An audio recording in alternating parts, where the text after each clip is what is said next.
There are times when it's hard to keep going.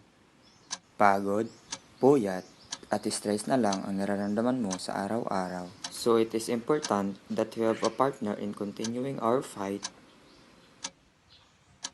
Kaya ako, ito lagi ang kasama ko. This is Pansit Canton.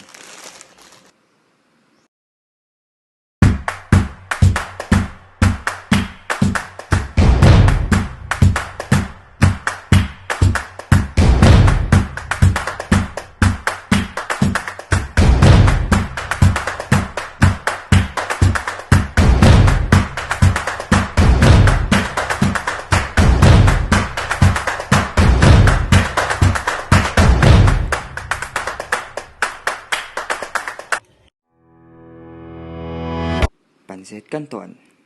This is my best buddy.